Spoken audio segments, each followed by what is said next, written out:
Greetings and salutations. Welcome back to Life and Books and Everything. Hope you had a great summer as we get things started with a new fall season. I am Kevin DeYoung, Senior Pastor at Christ Covenant Church in Matthews, North Carolina. Good to have you listening or watching wherever you may be. Joined here with moderately special guests, Justin Taylor and Collin Hansen, to kick off the new season, get caught up on our summers and reading, and talk about various other and sundry matters. I do want to thank a couple of our sponsors at the get-go, Crossway and Desiring God. Desiring God, want to mention again the APJ, that's Ask Pastor John. So check out the podcast if you don't regularly listen to that. And the new book by Tony Reinke, 750 Bible Answers to Life's Most Important Questions, published by Crossway. It's an amazing synthesis, analysis of 2.3 million words. That's not how long the book is, you can be glad, of 10 years of these episodes. So it's, what do you want to know? What does John Piper think about thousands of things? And here's pulling hundreds of them into this book, Practical Application. So check that out. And a new book from Crossway, The Heart of Jesus by Dane Ortland. Short, easy to read chapters, helpful explanations. A simplified edition of Gentle and Lowly takes readers into the depths of Christ's tender heart for sinners and sufferers. So check that out and sign up for crossway.org/plus, and you can get a discount and a Crossway Plus account. There we go. Collin, Justin, let's just start, because as we're recording this, it's the day after the Olympics, and at least in our house, we watched a lot of Olympics. If it was good, we'd watch it again in prime time. Good meaning the Americans won medals. I know we have an international audience, a huge international audience, so put up with the American-centric perspective here. But, we did win 120-plus medals. So, Collin, you're a big Olympics guy? I mean, you watched a lot of the Olympics? Give us your Olympics take. Watched a lot of Olympics. Family watched a lot of Olympics. I think my oldest or older son was especially addicted to the Olympics. We definitely had a strong preference for the Americans. However, we did have some allegiances to some of our ethnic connections. Okay, so what people or countries, besides America, do you root for? Norway and Denmark we also root for. So Denmark won the men's handball. Pretty proud of the Danes. However, I still don't understand handball. No, what? It's like water polo. I still don't understand. You're just running around with a ball, throwing it in what? And throwing it into the net. But hey, the Danes are really good at it. Also, then with the Norwegians, followed very closely the running, especially the distance running with the Norwegians, and the last race won by Ingebrigtsen was especially interesting. I don't know if I'd say he's an especially likable character, but certainly a fairly standard Norwegian character. No, I would put him as one that I most root against. Yeah, exactly. But the Norwegians, I think the Norwegian personality tends to prefer Lone Ranger sports. Kind of fits Karsten Warholm, he's got sort of that kind of like me against the world Viking a big old vibe. fjord-sized boulder on our shoulders, I think, there. So, but it was it was exciting first to see him get beat by the Americans, in the mile, right? The 1500 Cole Hocker, very exciting. Best race, I think. I think that was probably the highlight of the whole thing, though. I mean, I'll let you, Kevin, you're the expert on the distance running especially, but I have to say one of the coolest things of the whole thing was the American men's basketball team. It's always more interesting when it's competitive, and so much more interesting because it was in France, and both of the championship game, men and women against France, with a very partisan crowd, but also with a lot of American stars there. Very exciting. And that picture, there were two pictures, I think, from the Olympics. One of them from the surfing in Tahiti with the surfer pointing to God and flying in the air. That was amazing. And then the other of Steph Curry with Victor Wembanyama kind of flailing around trying to block his shot. those are some pretty enduring images from the Olympics. So those are two that will stick in my mind. Justin, who do you root for when you're not rooting for the Americans? I only root for Americans, so good for you. Yeah, and I'm just going to be terrible in this section because I did not watch a lot of the Olympics. I caught it more online, so I wasn't watching a lot of it prime time. So you're not an American. I root only for the Americans, unlike Collin. But one question I'm curious to turn back to you, Kevin. I think most of us watch the Olympics, and we're not really, following gymnastics 12 months out of the year, and this is the culminating event. But for you with track and field, I mean, you've gone to competitions, you follow this closely. What's it like as somebody really invested in the sport and then watching the Olympic trials? And I will say I would put my track and field fandom next to almost anyone. So I think I mentioned before, we did go. I took my two oldest boys to the World Championships when they were in Oregon in 2022, which was really cool. And we were literally in the front row for the 1500. We could have reached out and touched Jakob Ingebrigtsen. We were there. It wasn't the final then, where Sydney set a world record there as well, but it was a prelim, and she ran right by, and I got a shot right on my phone of, and track and field is so different. At least that the World Championships there were much less of a big deal than the Olympics, obviously. But when we went there, I tell people it was like if you went to the NBA All-Star game and the NBA players just got up in the morning and played a pickup game of basketball in the park outside your hotel. Because you'd go on a run. Of course, everyone there was going on a run, and it's beautiful in Eugene. And you just see Olympians going on a run. I mean, it was very... they're not superstars in the same way that, an NBA player is. And you're right there. And so, you'd ask, hey, Anna Hall, would you sign this thing? And she didn't win a medal this time. So it was very exciting. In my family, we watch all the World Championships for track and field. We watch the Olympic trials. We watch the NCAA. We even watch Diamond League when we can. So to really know and you understand, that's a huge upset. I mean, Cole Hocker has been good for a long time, but a huge upset when he won the 1500. The guy Rooks, who medaled in the steeplechase, was like, no one had ever heard of this guy. So until the 800, where Bryce Hoppel, and we're losing all of our listeners now, a deep dive into track and field, but Bryce Hoppel ran a time that would have been gold in Tokyo, and he got fourth. That was the only event, track event, that individual track event that the U.S. men did not medal in the whole Olympics was the 800. So they did extremely well. It was really fun to watch. Of course, Sydney McLaughlin, I guess McLaughlin-Lavrone now, is great and sure seems like just a wonderful person and sincere Christian and really... And I was impressed. I told my wife, I said, 3/4 of the athletes that they interview seem very well spoken and humble, and many of them give thanks to God and seem really happy and then once in a while someone would come on, you say, the other fourth, that was one of those interviews right there. But 3/4 of them are just amazing. And I think and I want to ask you guys, highs and lows, and Justin, didn't watch too much of it, but it is one of those things because it only happens every 4 years. You have some experience, like they zoomed in so close on Caleb Dressel, the swimmer, when he didn't do well, and you just see this guy's had as much success as anyone not named Michael Phelps in the pool, and yet he was disappointed. And I mean, he's crying, and you're like, just get the camera away. You have this, so you see these people in just exquisite moments of sadness, and yet what the Olympics is at its best is there are so many moments of exhilarating, pure, unadulterated joy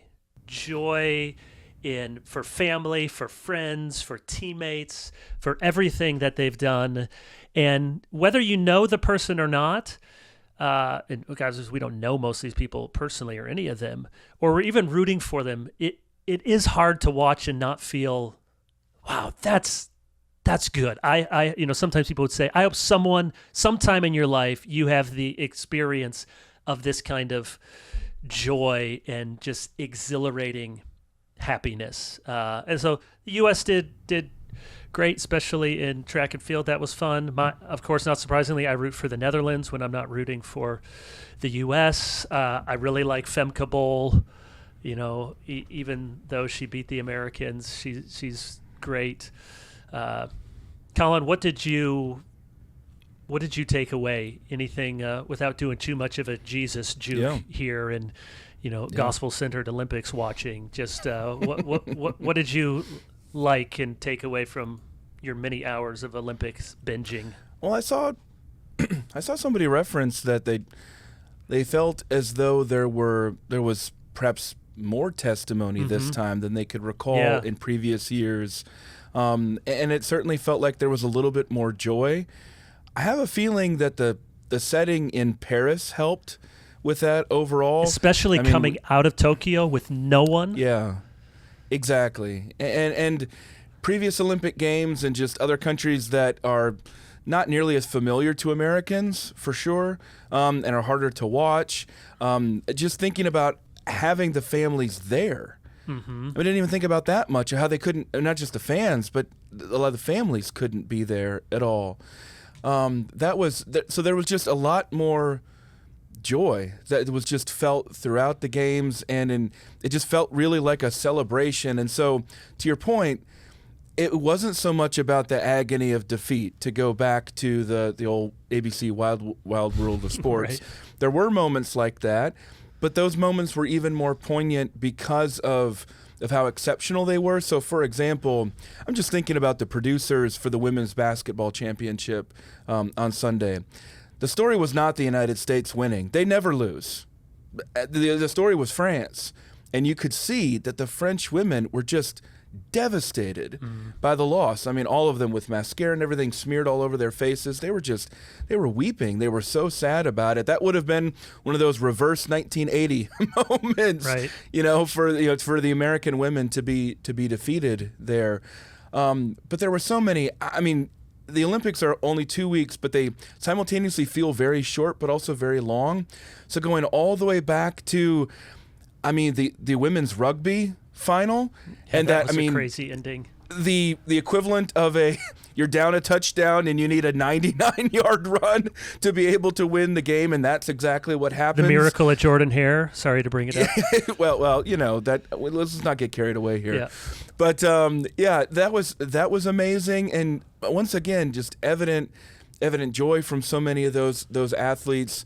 And I think probably a lot of the people, most prominently in the United States, would be thinking about the women's gymnastics. Gymnastics was fairly early, so it's easy to forget. But a lot of the way that the teammates celebrated each other, the American women celebrated other competitors, especially the woman from Brazil, who was absolutely amazing and has overcome so much to be in that position. And if Simone Biles didn't exist or hadn't come back, it would she be clearly Andrade would have been the is story. the greatest gymnast in the world. Yeah. Oh, and she does, and clearly Simone could see that and went out of her way to be able to honor her in that setting. And then who can forget Pommel Horse guy? That was such a cool random occurrence of watching that. I'm thinking about my daughter, who says, "Oh, I could do that." My daughter has unbounded confidence in herself. I'm like, I don't think you could. The Pommel Horse guy did make it look easy. And just sitting there kind of in the zone and taking off those glasses he can't even see. God made me for a purpose. And when I pommel horse, I feel his pleasure. Well, and to your point, Kevin, just bringing it back, a lot of more so than in American professional sports or even college sports in some way, especially the revenue ones, basketball, football, and professional baseball, it's easier to relate to these athletes because they're not as famous and they're not as special. And Pommel Horse guy will be Pommel Horse guy for the rest of his life while he's off doing something like accounting. Who knows what he studied at Penn State there. So that's what I took away. That's good. I I would be remiss if I didn't indulge in some airing of grievances, however. Justin, are there any Olympics grievances amidst all, just to not revel in the joy theme alone? Because I have several, for as much as I love the Olympics, but I'll give you the first crack. Is this the breaking portion? Oh, we are going to talk about breaking, which, okay, I will save that. Justin, would you like to get us started? I will yield my time to the gentleman from North Carolina. And other than the opening ceremonies, there weren't many grievances that I was cataloging. Okay, I have a few. We're not even, obviously the opening ceremonies in the one part in particular was blasphemous. All right, a lot has been said about that. It was terrible.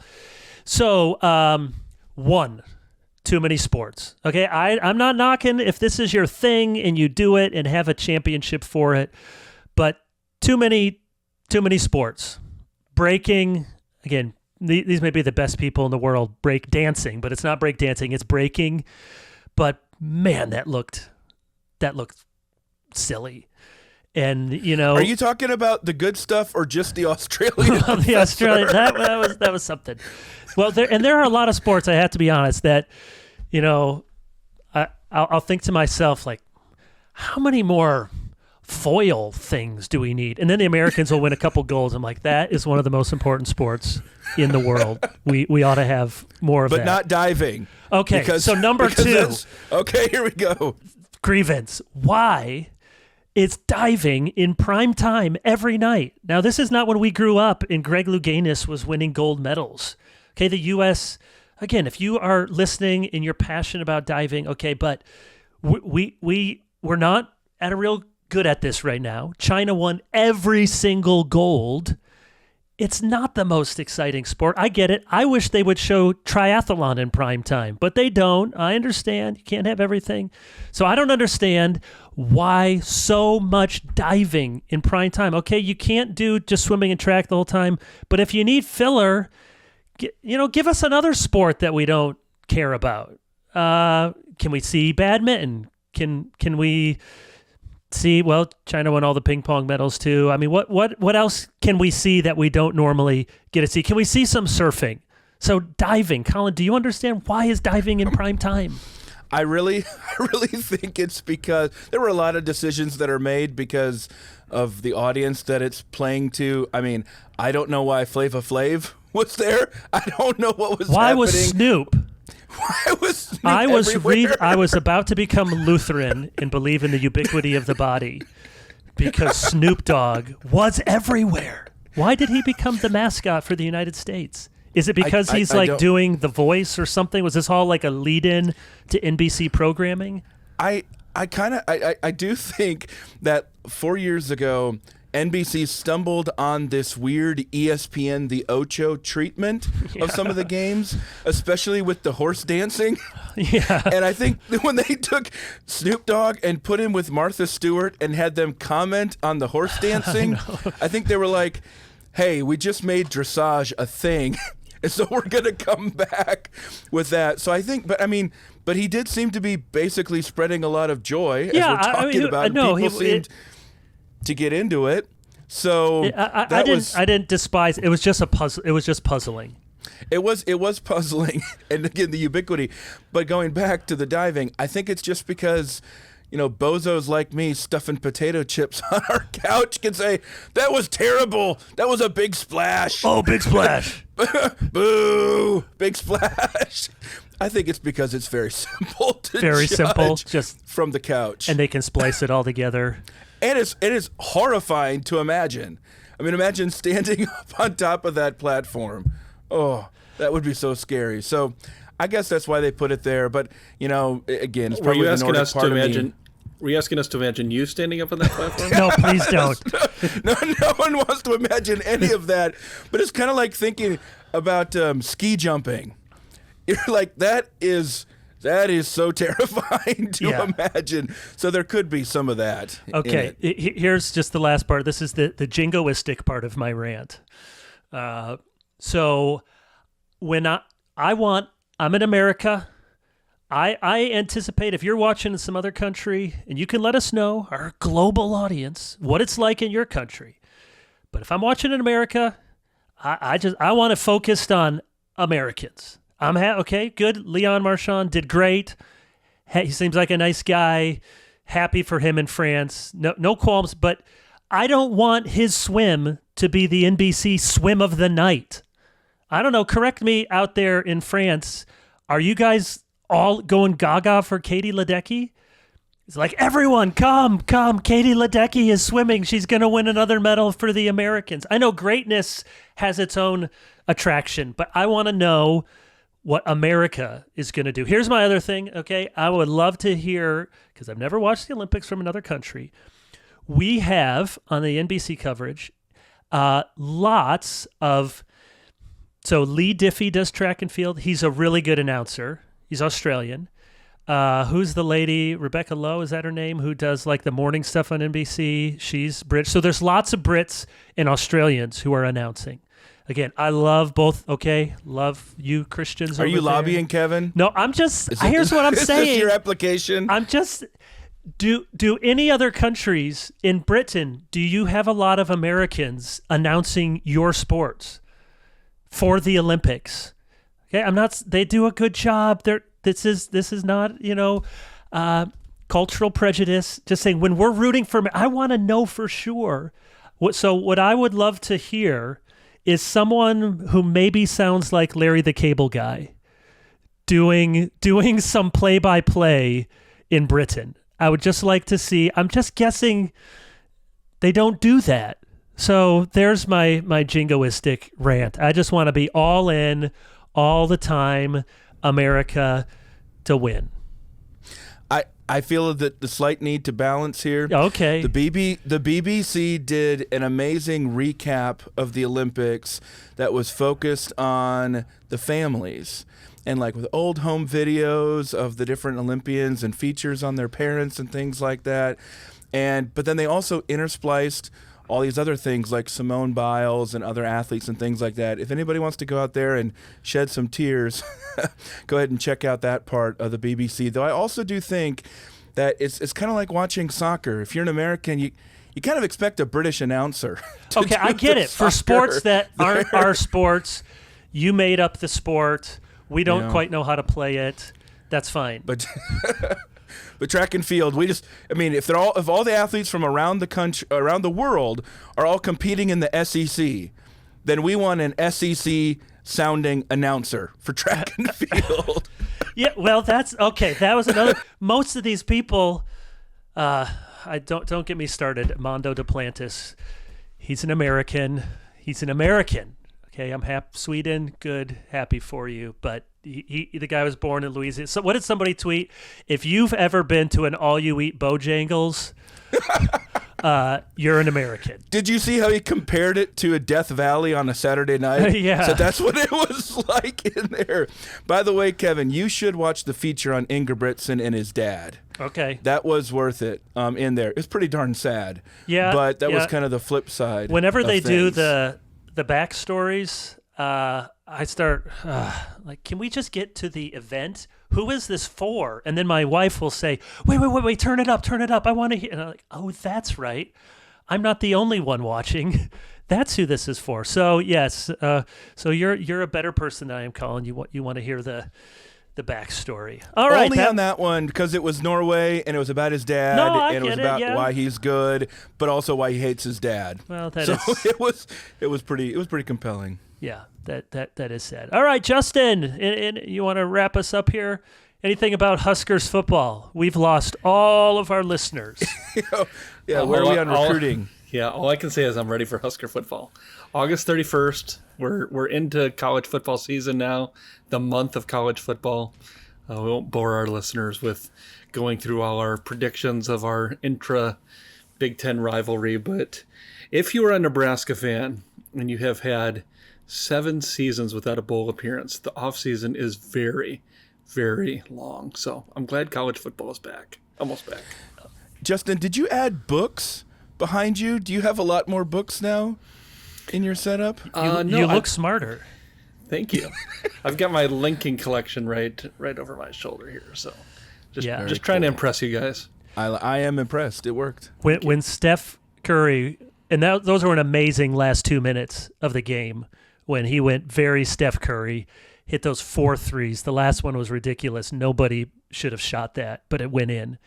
And I say to all my family, like, and you guys know he played at Charlotte Christian? And my whole family was like, Dad, that's like the one thing everyone in Charlotte knows. Why are you telling us this? Like we didn't know. And then shout out to Anna Cockrell, who won silver behind Sydney in the 400. She ran at Providence Day. That's also – so these are 2 schools in the same conference with our little old Covenant Day. I was asking my kids, if Covenant Day is going to have an Olympian, what sport is that going to be in? Probably not track. They thought maybe a field hockey or something. What would you guys – okay, last Olympics. Well, here's a question. If you wanted to be a bad parent with your kid and you saw some just baseline athletic ability, nothing off the charts, but better than average, and the goal was to get this child in the Olympics from America, what sport would you pick that you think would give them the best chance of making it?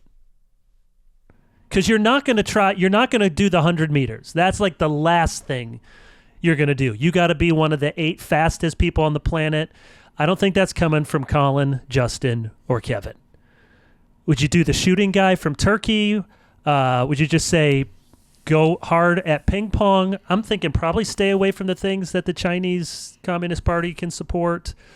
What would you do? Probably pommel horse. Good, pommel horse. It just needs something you can put it in the bedroom, and you don't need to travel. You don't need to. Just a one-time pommel horse. There it is. Collin? One-time investment. Yep.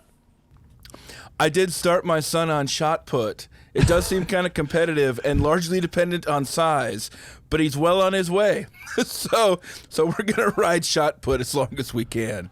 We'll see how it goes. Ryan Krauser is amazing. Just get out of bed. Just, all right, I could throw this farther than anyone ever in history. One throw, that'll be it. Yep. Those are some big dudes. Okay. What else? Life, books, and everything, and the Olympics. We'll just add that to the moniker. Once every 4 years. Yeah. Only every 4 years. Yeah, guys, so you could put up with 25 minutes. Now. Well, Winter Olympics, but U.S. isn't as good at Winter Olympics. Then it really is Norway. It's true. The riveting of long haul skiing. Yeah. Oh goodness, cross country skiing. That's how they get around, right? Do they ski in between towns still or down the mountains? Yeah, down the mountains. Okay, give me one book, but and if you can remember, try to do something different than we talked about at the beginning of the summer. It could be a book. I'll even let you a book you listened to or read. Give me one thing you read over the summer that you really enjoyed. Justin? If we're going with just one, Adam Goodhart, 1861, on the start of the Civil War. I know I'm always on a Civil War kick, but I've listened to Eric Larson's Demon of Unrest, which is on start of the Civil War, and read on vacation Adam Goodhart's book, and I tweeted that I think it's one of the best history books I've ever read in terms of a historical narrative. Just really compelling, really interesting, zooms in on various characters, knows how to paint a scene, good pacing, learn new things. So I kind of in awe of his achievement with that book. That's really good. Justin, I want to follow up on that one. So, and I think we may be talking about writing here as well, so I'm kind of getting a jump on that. With history, I've noticed that you can make a couple errors. You can stay too elevated with history, or you can be too granular. How does he handle that difference between focusing on a character or focusing on kind of getting down to the details, but keeping you within the broader story? Yeah, I think one of the things I thought was really fascinating was his ability to zoom in. So, he discovers that there's a judge in Washington, D.C. who is selling his slave at the end of his life. And then he zooms in on, who was this slave and what sort of things did he do in Washington, D.C. and wasn't slavery outlawed in Washington, D.C. and all of those sort of things. So that combination of giving you big picture and keeping the narrative going, but knowing when to take the camera and kind of zoom in on a particular person's life and background and history. Not sure exactly how he did it, but he somehow pulled it off in a really interesting and compelling way, at least for me. It's great. We will circle back to writing in just a moment. The big book that I read, I hadn't mentioned earlier, which was really fun for me, and I'm really playing to type here, but I read the big autobiography of Ashbel Green, which is like 600 pages. Somebody should, and I just have an edition that is just Google Books kind of print on demand. So this came out in 1849. Ashbel Green was a protege of John Witherspoon, hence my interest. I skimmed through this big book when I was doing my Witherspoon stuff just to kind of glean where he talks about Witherspoon, because he was the one who edited Witherspoon's collected works and wrote a biography. But Ashbel Green was a very important Presbyterian pastor in his own right. And this is like 500 pages of his autobiography, and then it just stops, and then it's like 100 pages of other people's recollections of Ashbel Green. So he was a pastor in Philadelphia. Then he was president at Princeton for 10 or 11 years, early 1800s. He was instrumental in the founding of Princeton Seminary. He probably literally served on every Presbyterian board and agency. He helped start the American Bible Society. He fought in the Revolutionary War and saw action. He really lived, especially if you're into Presbyterian history, a really fascinating life. And I love reading about pastors. And what made it interesting is he's a very strong personality. So the recollections of him at the end all say something like, though his public demeanor was often repulsive, in private, he was a wonderful, warm-hearted Christian. So he just had... So Twitter before Twitter, apparently. His reputation during those conflicts in the Presbyterian Church was very much of an old school, hardliner, but he's one of our guys, my guys, I would say. But he had that reputation. So he made a lot of strong allies and strong opponents. And yet they're just it's a different time. I mean, he talks about, he doesn't, it's like, I don't think, and he's not saying this pridefully, I can recall ever missing family worship except when I was desperately sick. It's like, the fastidiousness which an earlier generation kept the Sabbath, did family worship, were constantly agonizing over their heart and their soul.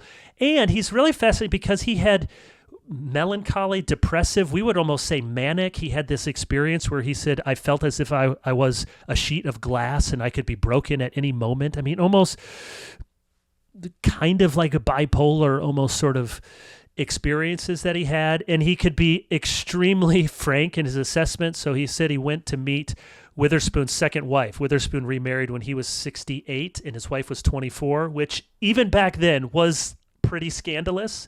And Ashbel Green says she has a reputation for being handsome, and I did find her quite comely and not much else. Like, he tells a story about shaking hands with a woman after church who had the, quote, most fetid breath I have ever encountered. So that went down to my very bones. He was fearful of the yellow fever. So anyway, it's just a lot of, Ashbel Green laid the cornerstone for 10th Presbyterian Church in Philadelphia. So he's just a guy who was around for a lot of important things in American history and Presbyterian history. And so I've been on an Ashbel Green kick, and reading this big book was fun for me. What about you, Collin? So a good book, I think, is especially one that you can remember where you were. when you read it. You can remember the setting, thinking about the book, you can go back to that place. Well, one of the books that I packed when I was back in South Dakota for the 4th of July, it's actually a self-published novel. That's not normally a good sign, but a self-published novel called Theo of Golden by Alan Levi. Alan's got a mutual friend of mine who handed me not one but 2 copies of the book, including one that was signed by the author and personalized. And I didn't think much of it, again, because all 3 of us, we get a lot of books, publishers, and we're reading a lot of books and we're engaging with a lot of books. And I don't read a ton of Christian novels. It's not something against it. It's just if I'm reading those, they're typically in the past. And so contemporary fiction I hadn't thought of, but I picked up the book and it was incredibly encouraging.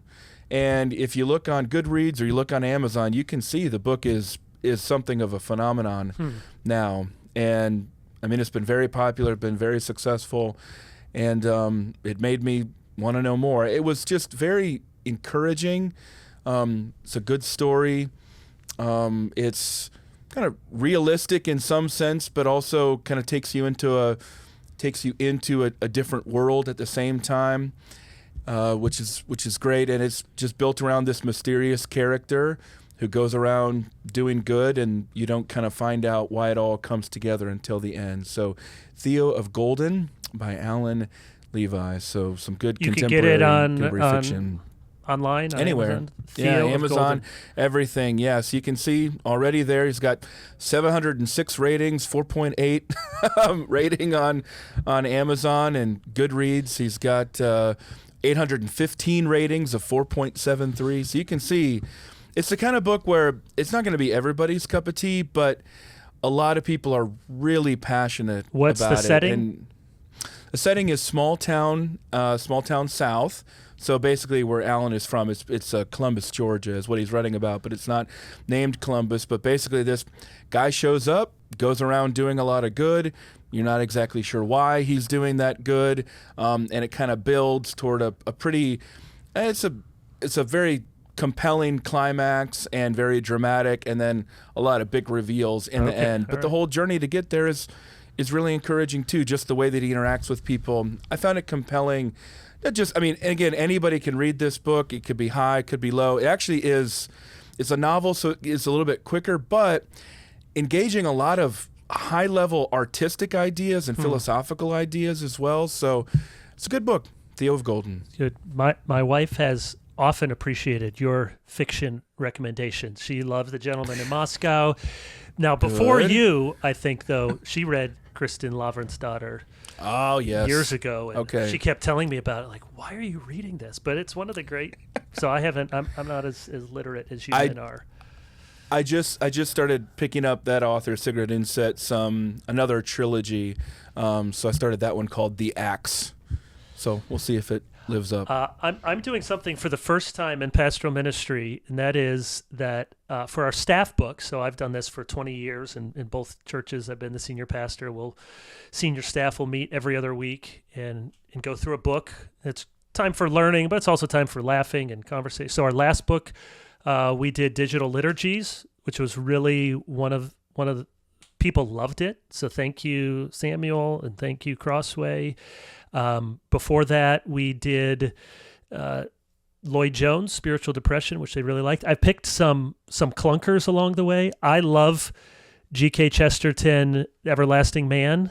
Most of my staff did not. So I don't bat 1,000. But for the first time, I am picking a fiction book.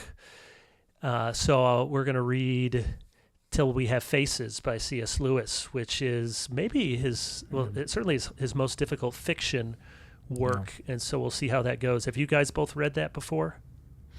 It's later fiction of his, right? Yeah, one of his... Comes after Joy? Yeah, she was instrumental in the writing of it.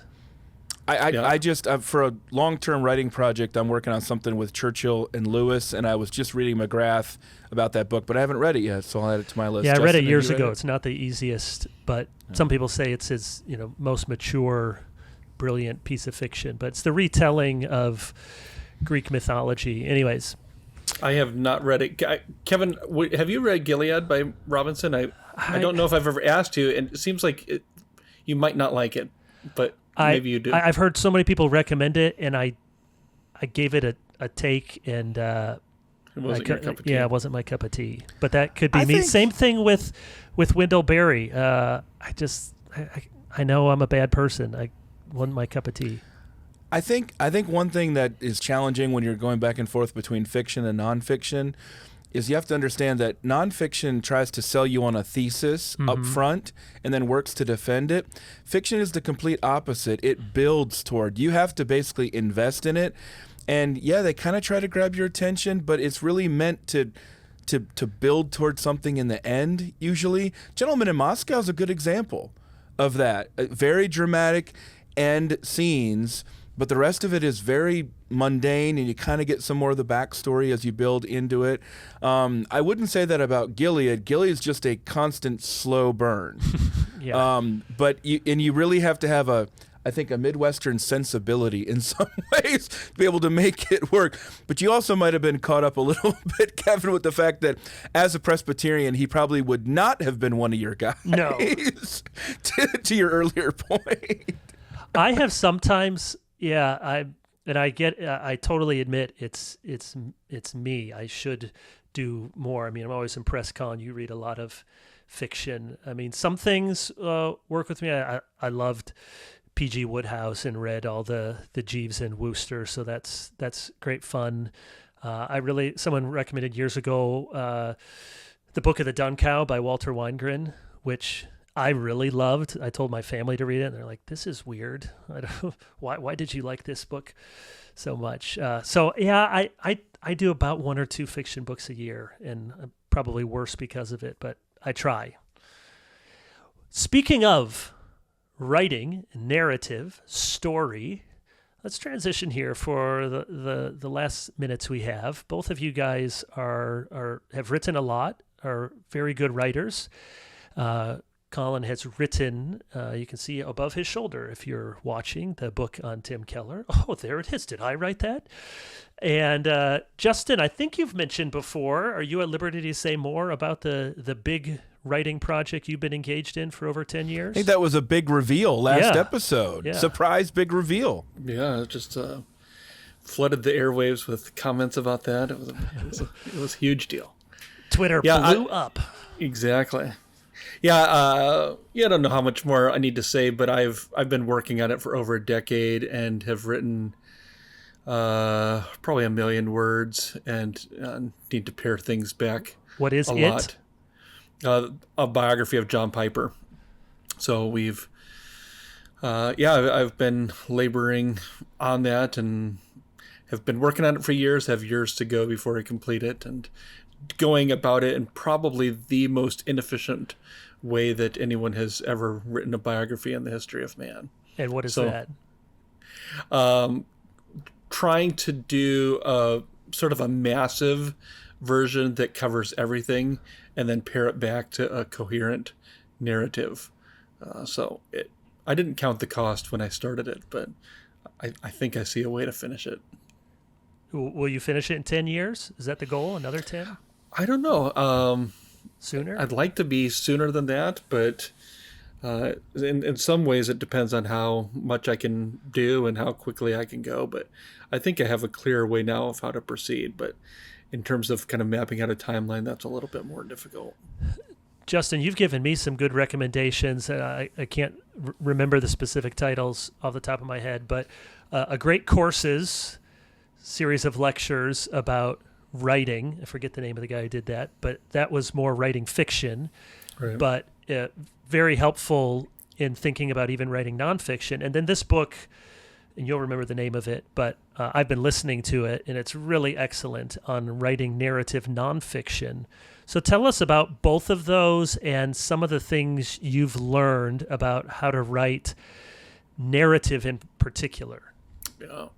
Yeah, the book you're referring to is Jack Hart, Hart's book Storycraft, which is all one word, and I think it's the best book out there. Not that I've read all the books, but just enormously helpful in thinking about how to tell a story, the narrative arc and the tension and introducing characters. And he was a writing coach and a longtime editor, mainly for journalists. So if you're thinking about writing a 700-page biography like I am, you may have to adjust the expectations or the counsel, but he just thinks through what do you need to do to keep the story moving, to give them a picture in their mind.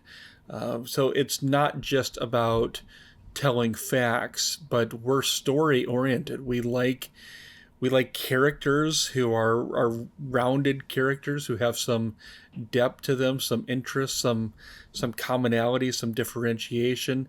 We like conflict. We like redemption. So in some sense, there's different elements of writing. There as those, like the three of us who are oriented towards history, we want to tell the facts. So and so was born in a certain year, and you can't make that up. You can't fudge. You can't estimate. You have to say what year he was born and where he went to school and when he got married and what he wrote and the like. But just a recitation of facts is helpful, but it's not that interesting. So how do you tell somebody else's story? And one of the things I'm discovering working on Piper, which is obvious, but when you really get into it, you could do a 300-page book about 1 month in somebody's life. And for somebody who hasn't written that much, that might sound like, man, could you really write 300 pages? You really, really could. So how do you take 80 years of a life, 90 years of a life, and put it into something that doesn't get into the minutia of what did they eat for lunch when they were 24 years old? So I think there's a grammatical, punctuation, how the English language works aspect to writing. There's a research of getting your facts right, and then there's how do you tell a story in a clear and compelling way that keeps people's interest and isn't superficial and doesn't get lost into the weeds and keeps the narrative moving. Yeah, because you can, like you were saying earlier, Collin, you can write either fiction, or let's just stick with narrative nonfiction, and describe every leaf on the tree. And I don't like that kind of writing. I want to know the characters. I want the story to keep moving. And maybe somebody says, well, you need to know what the tree looks like. Well, only if it's important to understand the story. So you can give too much information, or you can just give not nearly enough, and you don't really know. Why do I care what this person is like? Why am I interested? One of the things I noticed, like reading Ashbel Green and reading biographies and autobiographies from an earlier century, is they always included detailed descriptions of what someone looked like, which we don't do anymore because we assume, well, you can see a picture. You probably didn't have to describe what Tim Keller looked like because his picture is on the cover. But these people, they may have never seen this person. So there's lots of descriptions, and that helps you to know. But too much is a burden, too little, and you can't get invested. And one of the challenges with history, I've been working on a church history thing, is unlike, say, exegesis or theology or Christian living, which is normally what I do, you get the idea in your head, understand it, and then help explain it and teach it and tell an illustration. It's much more, I find it much easier. It's getting stuff in my head, and then how do I get it out in a way?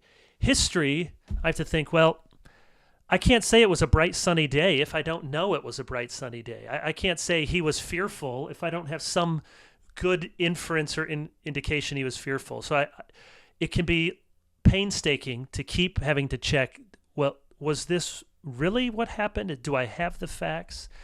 Collin, you're as a good writer, it can seem kind of effortless, but I'm sure it's not. What was the process like with Keller? How do you think about it? Was journalism at Northwestern really helpful? It seems like it probably was. Yeah. How do you think about the craft of writing story in particular? I was thinking about what you guys said there about how much do you say, how much do you not say. And Andrew Roberts, I just read for the second time through his 1,000-page Churchill biography. I looked back and thought, I read more this summer. Oh, I did. It That's was what I just read. Andrew Roberts again. And that is an extremely selective Yeah, for Churchill. 1,000 pages. I mean, it's just kind of skimming the surface on stuff. Now, with some figures like Churchill, that's well, he wrote millions and millions and millions of words like Piper. And his life was very dramatic at various different points, even more so than Piper's was. But that is one of the big challenges of figuring out when to, and that is a journalistic thing, when to zoom in and really take people and help them to feel, engage their senses, to know what this is like. So for me with Keller, I was trying to think about, when does it matter that I do that, and when does it not matter that I do that? So for example, I thought, I want to give people a sense of Bucknell University, but I don't feel as though I have to go in depth on exactly what this small town in Pennsylvania is like. However, I really wanted to go in depth and detail on what it was like to be in New York City on 9/11, because I wanted people to understand Tim's mental sort of and spiritual framework that would lead up to that famous sermon on Sunday. In part, I also wanted to engage a little bit of what I'd learned from reading a lot of Tolstoy. Tolstoy is famous for talking about, War and Peace. It's all these major events, but really, it's not how we experience those events. We experience those events in very mundane ways. And so, for example, whenever I talked to Tim and Kathy about 9/11, they would always talk about their son, who had broken his leg, and how they were trying to take him to surgery. He'd broken his leg playing soccer. They were trying to take him to surgery, but they canceled all elective surgeries because they were expecting just tens of thousands of people to just shut down all the hospitals. But then, of course, in the end, hardly anybody was injured because they either got out or they were dead.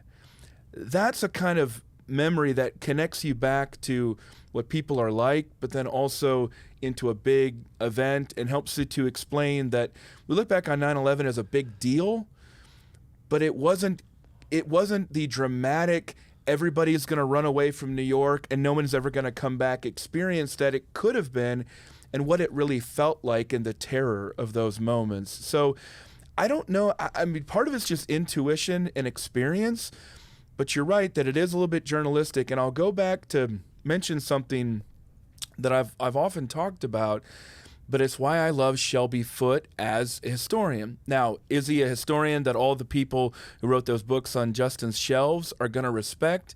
No. So why are more people reading him than read others?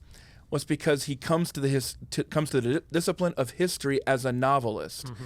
Now, he can run into some of the problems that, Kevin, you're talking about in there. How do you imagine these different things? But the main, these different details, but the main thing he gets right is that he understands that life is lived in the moment with the experience of contingency. You don't know how it's going to turn out. The death of history writing is writing as if we already know that's how it's going to go. That's why people don't like history, because of course we know what happened. The Titanic sank. No, you have to go back and experience what it was like to the shock of the Titanic. Shelby Foote takes you into the mind and says, like a novelist would, like, what were you anticipating? What were you thinking? How were you feeling about this? What was the experience of not knowing how Pickett's charge was going to go? As opposed to, well, Lee is so stupid, why would he ever have ordered that charge? No. What was the experience of thinking you could never fail, and then having failure, and then all of a sudden thinking, we might have lost everything right now? That's, I think, what turns good writing into truly great writing, is an ability to engage the reader when they can put themselves into the story and they can start to relate to it emotionally. I'm not that good at doing that, but I make my little attempts when I can. Justin, do you have other thoughts from your own experience or the books you've read, either mistakes, or, as Collin's mentioned, a couple, or things like this 1861 book that the good authors, the great authors, do really well? Well, I think, just to reiterate a point that you guys made, I think whenever you're writing and there's any sort of imagination, it has to be rooted in reality. You can't divine somebody's thoughts without saying, perhaps they were thinking this. You have to go back and do your historical research of what the weather was like that day. I think a thing that I would want to come back to, because probably most listeners are not saying, I love LBE and I'm doing a big narrative historical project, so this is, a great overlap of my interest. I think the bigger thing is, just how do you write well in general? And you may not have aspirations to be a novelist, you may not have aspirations to write a nonfiction book, but I think everybody should seek to become a better writer, whether you're writing an email or whether you are writing in your journal. And I think it starts with just a rigorous commitment to clarity. And the three of us read a lot, and we read a lot that is not great. And when it's not great, often it's not clear.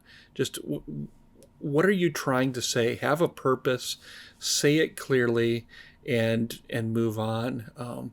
There's kind of a cliche in the writing business. I think it was Robert Michener said, I'm not a great writer, but I'm a really good rewriter, reviser. There's very few people that write perfect prose, but they go back and they rework it. They listen to how it sounds and not just what it looks like. That was one of C.S. Lewis's advice. Write not just for the eye, but write for the ear. Read aloud what you've written, get critical feedback, seek to tell the truth, seek to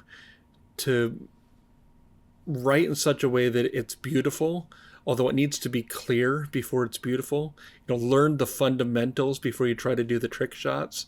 Everybody loves the trick shots, but Steph Curry needed to learn how to dribble a basketball before he could do fancy moves with the basketball, and the same with writing. I think as you get into writing, oftentimes we realize no matter what your education was like, most of us are not experts in English grammar. So you can go back as an adult and get a Chicago Guide to Punctuation and Grammar, and education's wasted on the young. When we're more mature, can go back and see things. So those are just lots of quick rapid fire thoughts, but it really is worth trying to become a better writer, no matter what your vocation. And you can't do it without reading and reading in such a way that you're trying to figure out, why is this boring? Why is this unclear? Why is this compelling? Why does this stick with me? Why does this give me an emotional response? Why does this illumine the ways in which I was thinking? So in some ways, like the way in which LeBron James watches a basketball game is different than we do. We just, oh, that's amazing, the shot went in. He's seeing things develop, and he's analyzing why a certain play worked or why it didn't work. So I think to be a good writer, you have to be an active writer. You have to write a lot, and you have to be an active reader as well. Yeah, let me just, as we bring this to a close and think about some practical points. Like you said, most people aren't there writing a novel or writing a biography, but they're writing.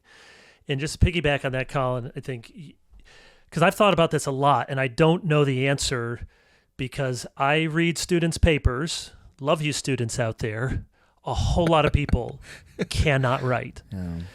And it's not just, MDiv students. You talk to any doctoral supervisor. Talk to most doctoral supervisors, they probably can't write. Writing is a superpower, to use that cliche. Why is C.S. Lewis still read? Why will people be reading him in 100 years? Yes, he was a very incisive, insightful thinker, but he could write. He said something in a wrestling way. I've had my students before just look at that famous paragraph from Mere Christianity, and the little paragraph there, liar, lunatic, or lord, and a poached egg, are you a madman? And you can just look phrase by phrase how he did things in a way that varied sentence length, that had arresting metaphors. Now, those are some of the trick shots that come intuitively as you do it. But you're never going to get better if you don't read a lot and you don't write a lot. One of the other things I say is, you're already writing. So the things that you are writing, try to do it well. Or maybe, my kids will tell me that texting doesn't count. Okay, maybe that doesn't. Maybe, they will say, Dad, you use punctuation in your text. It makes me feel like you're mad at me. Maybe not just exclamation points either. So I understand there's a shorthand way of doing some of that. Maybe that's okay. But an email, I have never gotten a poorly written email from John Piper. Now, he's maybe an extreme in that he's just, not only not poorly written, but think, oh, that was really well said and well crafted and thought through. And if you have to write something, and we all do, try to write it well. And then your point, Justin, about rewriting, maybe the single most important thing somebody could do to take their writing from bad to passable or from passable to pretty good is to have a first draft and not make it your last draft and read it out loud. Read it out loud. Actually say the words out loud. I think everything I've written that gets published at some point, and maybe I'm saying it in my head, but I'm reading it out loud. And even when I think something is good, it's amazing. The discipline of reading it out loud, I realize, oh, that didn't make sense, or those words didn't need to be there. Cut, murder your darlings, cut words out. But it's obvious to me when students hand in papers, you did not edit this. You ran out of time because you're making me do all the work because you didn't use quite the right preposition, you didn't use quite the right verb, you didn't put things together, and if you would have read it out loud to yourself, you probably would have caught 70% of this. Collin, you have any? You not only write, but you edit, so does Justin, but you do a lot of editing. What are the key pieces of advice that you give to help people just be passable or pretty good writers? Well, writing is teaching, and I think that's what you're getting out right there. And if you're going to be teaching, you need to have something to say. So a lot of it is about being the kind of person who has something that needs to be said. If you don't, there's no amount of good writing that's going to make it passable in there. As you mentioned that, Kevin, I'm thinking about 25 years effectively of editing, and I'm realizing it's pretty much always the same things. It's almost always organization. People don't know where they're going. It's just there's no clear logical progression, and then there are no effective transitions. Those are the two major issues. And then what you have to do if you end up in a situation where things are just out of control, what I end up doing is I'll just cut the thing arbitrarily in some ways in half and just see what's left. It's a way of trying to kind of take a meat cleaver to the problem of organization and to find out, can you create some simplicity that allows people to logically go with you? But I'm thinking back to a sermon that I preached earlier this year at a church in Atlanta. And after I preached the first message, my wife said, you said a lot of good things, but people couldn't really track where you were going. So then I went through and I set people up. I said, here's where I'm going. And then I delineated a couple of my points in there. And then when I came back, the pastor, who's a good friend, said, wow, that was much better the second time around. I hadn't talked to him about what I was going to do. Said it's much better the second time around. It was because there was clear organization and I told people where I was going. So if you do those two things, clear organization, tell people how you're going to get there, those handholds, they might seem a little pedantic to a more advanced writer who might not need them. C.S. Lewis probably didn't need them in the same way. But for other writers, they're very simple. It's also why you see an epidemic of listicles. Mm-hmm. It's because list writing is tailor-made organization. You don't have to worry about transitions. You don't have to worry about organization. People can easily browse you and kind of skim you to go through that. So that's a kind of a quick and dirty way to be able to achieve better writing. If you're struggling with that, is just use things like lists and focus on your organization clarity. Yeah, that's good. That's really good. Sometimes I've given people the task of say, okay, sit down, take 15, 20 minutes. I want you to write out how you became a Christian. Just go ahead and do that. Or how did you get to live where you are now? And it's amazing, people who really struggle at writing, they won't all of a sudden become C.S. Lewis, but they can churn that out. Why? Two things. One, they intimately know their subject matter. It's their own life. And two, you've given them, as you just said, a narrative arc. You've given them there's a progression to it. You're talking about how I went from not being a Christian to a Christian, or how I came from being born to now being in this particular church. And people can usually, they might still struggle, but I was born here, my parents did this, I went to school. It may not be particularly fancy, but it's clear, it's organized. And so it just helps. I want people to see part of what, like you said, Collin, makes bad writing is you don't really know what you want to say. I think C.S. Lewis said something to the effect of, great writing is really two things. Knowing exactly what you want to say and then saying it very clearly. It might say a third thing. You have something important or interesting to say. Justin, any last words for us? Yeah, one last bit of counsel is if you're serious about the task of writing, read some books on writing. You don't need to read 50 books, but pick up something like Writing Tools by Roy Peter Clark or Helen Sword's The Writer's Diet.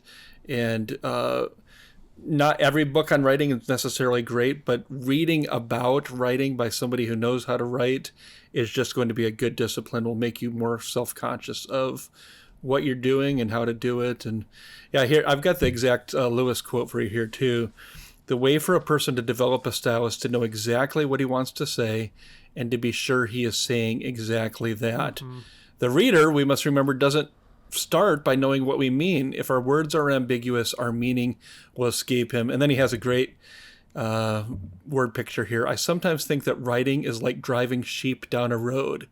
If there is any gate open to the left or the right, the reader will most certainly go into it. So that's that, I think we're all three hitting that same drum of be clear, be clear, be clear, know where you want to go, take the reader there. You have to read aloud, you have to do a lot of reading, and may the Lord help us all to be better writers. And with that, we bring Life and Books and Everything and Writing and Olympics to a close. So Collin and Justin, thank you for being here. Was going to ask you even more things about your summers, but glad to have you all back. Appreciate you and grateful for our listeners as well. Thank you for listening to LBE, the Ministry of Clearly Reformed. You can get episodes like this, other resources at clearlyreformed.org. So until next time, glorify God, enjoy Him forever, and read a good book.